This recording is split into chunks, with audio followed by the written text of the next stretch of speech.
বিরতির পর স্বাগত। কাশ্মীরের এই হামলার পর থেকেই কিন্তু ধরপাকড় শুরু হয়েছে দেশ জুড়ে। অন্যদিকে কাশ্মীরের এই জঙ্গিদের হামলার পর কারা এই ঘটনার সাথে যুক্ত রয়েছে তাদেরকে যেভাবে গ্রেফতার, অন্যদিকে দেশে কোনো ধরনের পাকিস্তানি গুপ্তচর কোনো জায়গায় লুকিয়ে রয়েছে কিনা তার বিষয়েও কিন্তু ধরপাকড় চলছে।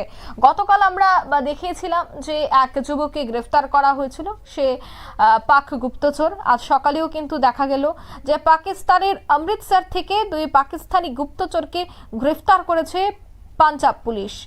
শনিবার তাদের গ্রেফতার করে অমৃতসর গ্রামীণ পুলিশ। সেরা সংক্রান্ত বহু খবর এবং ছবি পাকিস্তানের আইএসআইকে পাঠাচ্ছিল তারা।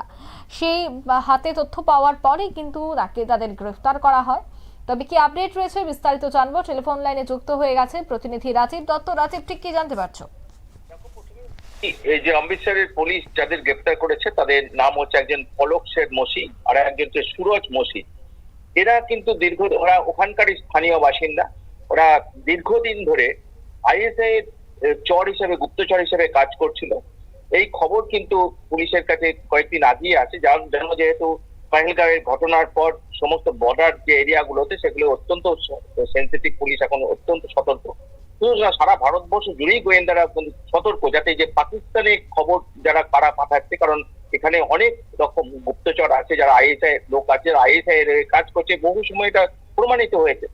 তো এরাও কিন্তু সেই পলক শেঠ এবং সুরজ মসি, এরা দুজনে দীর্ঘদিন ধরে আইএসআই এর হয়ে কাজ করছিল এবং আইএসআই যে অমৃতসরে যে বায়ুসেনার বেস আছে, আর্মি ক্যাম্প আছে, তার ছবি এবং সেই সংক্রান্ত আর্মি মুভমেন্ট সব খবর কিন্তু তারা পাঠিয়েছে, এমনটা কিন্তু মানে পুলিশ জানতে পারে।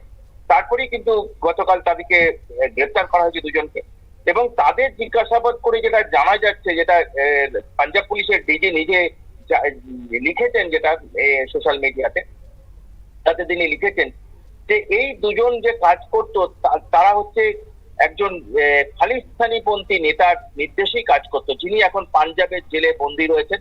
তার নাম হচ্ছে হরপ্রীত সিং ওরফে হ্যাপি।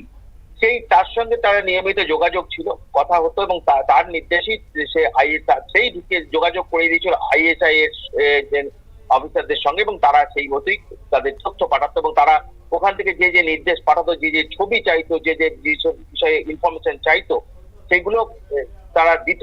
এবং সব থেকে যে এরা দীর্ঘদিন ধরে যে বায়ুসেনার যে ঘাঁটি রয়েছে অমৃতসরে, সেখানে তারা বহু সময় তারা কোন ফ্লাইট কখন যাচ্ছে, কি কি এখানে যুদ্ধ বিমান রাখা আছে, এই সংক্রান্ত গোপন অনেক তথ্য পাচার করেছে বলে কিন্তু পুলিশের কাছে খবর, তারা স্বীকারোক্তিও দিয়েছে।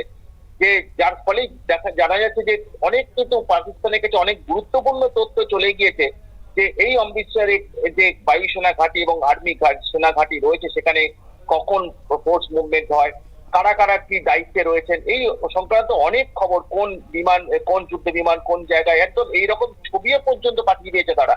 অর্থাৎ এ থেকেই বুঝতে পারছো যে কতটা এরা গুপ্তচর হিসাবে দীর্ঘদিন ধরে কাজ করছে। অনেক তথ্য কিন্তু পাকিস্তানের আইএসআই হাতে চলে গেছে, এবং এদের খবর আসার পরই, এদের সংক্রান্ত খবর পাওয়ার পরই কিন্তু গতকাল তাদের দুজনকে গ্রেপ্তার করা হয়েছে। পুলিশ নিজেদের হেফাজতে নিয়েছে, সেই সঙ্গে কেন্দ্রীয় গোয়েন্দা এজেন্সি, আর্মি ইন্টেলিজেন্স সবাই তাকে তাদের জিজ্ঞাসাবাদ করছে।